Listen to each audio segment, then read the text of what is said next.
Back at the corner of Michigan and Trumbull, where once stood one of the greatest baseball stadiums ever, and my favorite, Tiger Stadium. A couple things that I've noticed. I was here about a year ago.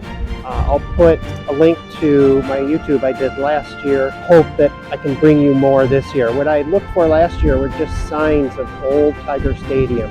It's now been 25 years since Major League Baseball was played here at the corner of Michigan and Trumbull. I am looking for signs. I'm looking for any reference, pictures, anything that's out in the public view that will give us a reminder of just how great this place was. This sign that sits across the street from where old Tiger Stadium was, I saw last year and noticed it was starting to fade a little bit, and this year it is really deteriorating.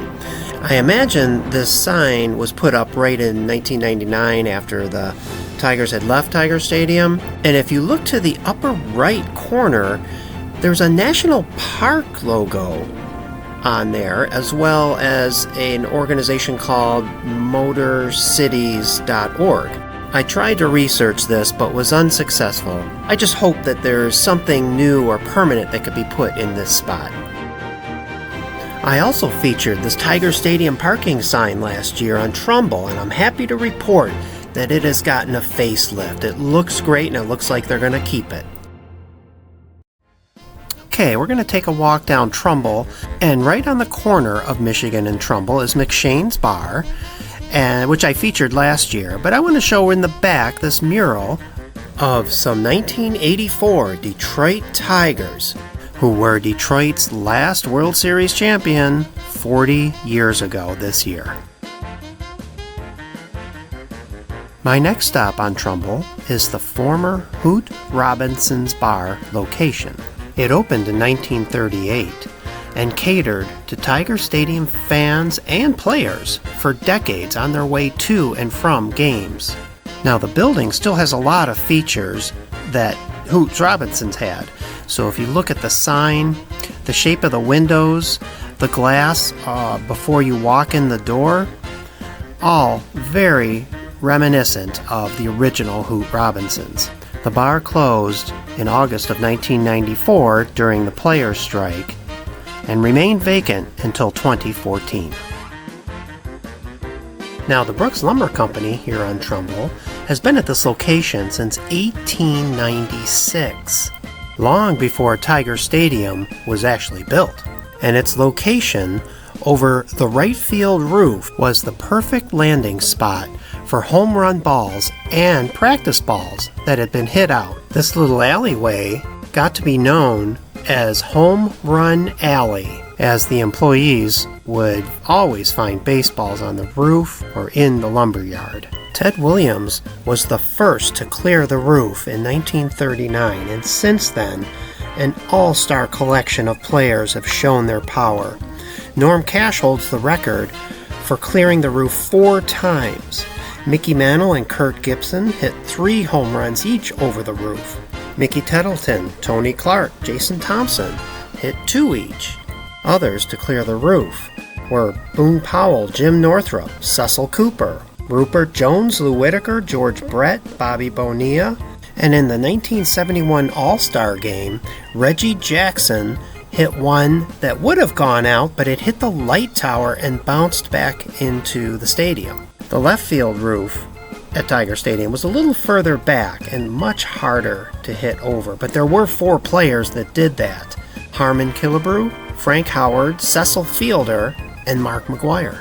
Back up to Michigan Avenue, this mural put up at the Godfrey Hotel in 2023 depicts the Corktown neighborhood, but as well as the history of Tiger Stadium. As you can see, Tiger Stadium and a player up above. The hotel is at the corner of Michigan and 8th, and the mural faces west up Michigan Avenue and can be seen from Corktown. Next, I want to head back to the Nemo's Bar, where last year when I stopped by, they were all decked out for Babe Ruth's birthday party. That was pretty cool, but now we can go back and see all of the Detroit memorabilia that's normally up at the bar. So let's check out Nemo's. I love this picture, a Mount Rushmore of Detroit's sports stars in the late 1960s, including Tiger Stadium in the background. And how about this Denny McLain poster from 1968? You'll find newspaper headlines, magazines, stadium pictures, all relating to Detroit sports. And a nice remembrance here of the 1984 Detroit Tigers. It's a great place to eat or meet before any sporting event or concert, as they'll bus you over to the stadium or arena. So last year when I was here at the corner, I got to run the bases of Tiger Stadium. That was so cool. But this year, I'm back and I get to catch a game, an actual college game between Schoolcraft College and Mock College. And you'll find Lou and Tram together again on this entryway.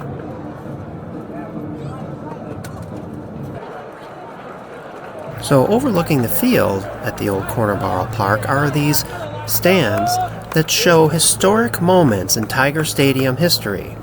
This one shows the season of Mark the Bird Fidrich, the 1984 Tigers,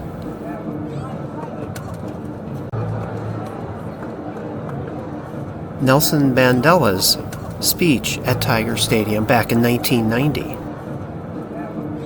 and Al Kaline and Kaline's Corner. And the story of Kaline's Corner dates back to 1954, when Al Kaline was a rookie. He played so aggressively. He used to run into the right field stands, a few times hurting himself. And so the owner, Walter Briggs, decided, I've got to protect my investment.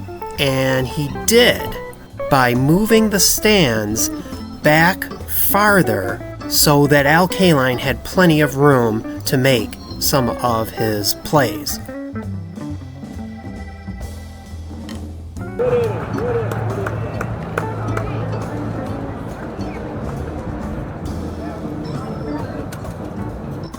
Willie Horton was one of my favorite Detroit Tigers.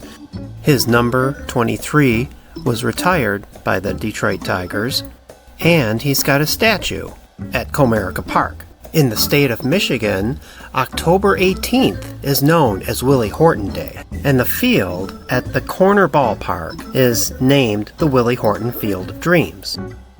And in the neighborhood where Willie Horton grew up, at the corner of Canfield and the Lodge Freeway, was rededicated as Willie Horton Drive in 2005.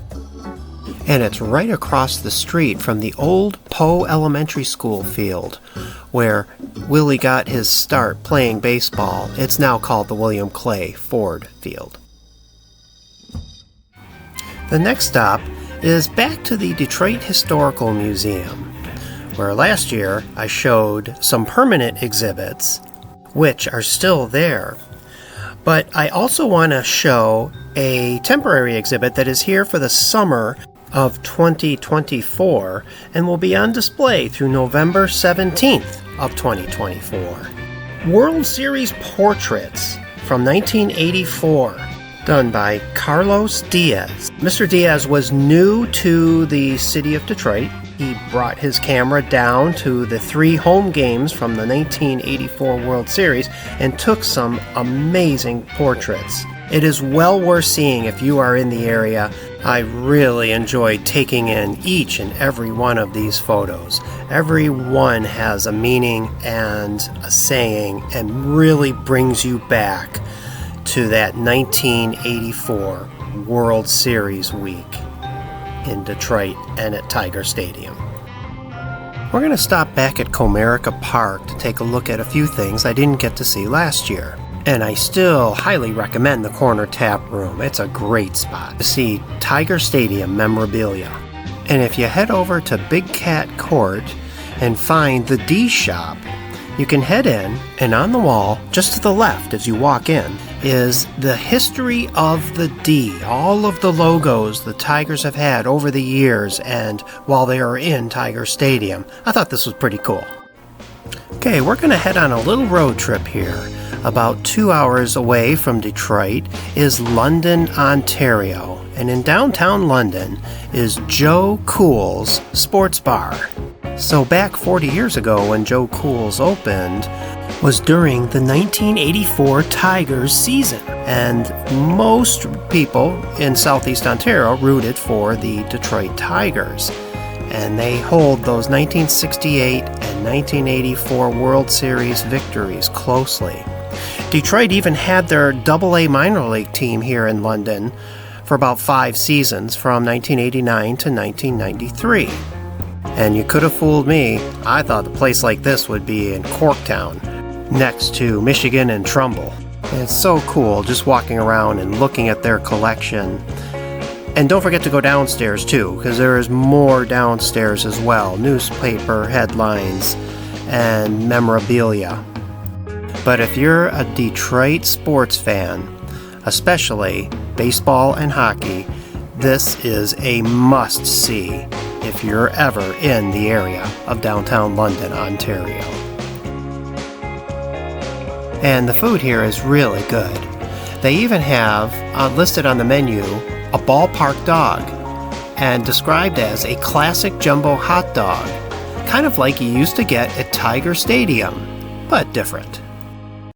Okay, back in Detroit, where we're in Mexican town, to visit Armando's, which is on Vernier Highway, right across from Clark Park. Inside was an amazing collection of pictures and photographs and autographs from the 1984 Tigers, from Tiger Stadium, 68 Tigers. I love this collection. Such a great example of what I love looking for and love discovering in Detroit restaurants or bars. Here's an autographed picture of Aurelio Lopez. Here's a nice picture of Briggs Stadium.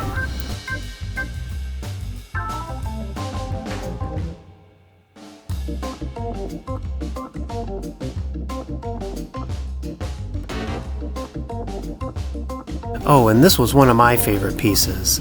The Detroit Tigers 1984 schedules, autographed. Just looking back at those dates and games, it's just so cool. Brought back so many great memories. Oh, and the food here is incredible. I highly recommend coming here, not only for the food, but to see this great display of Tiger and Tiger Stadium history. If you're ever in Waterford, Michigan, at the Elite Sports Complex, there's a great mural of when Tiger Stadium was Briggs Stadium. And they also feature some of the old tickets, as well as some of the old programs. I just thought this was a really cool piece and wanted to show it in this video.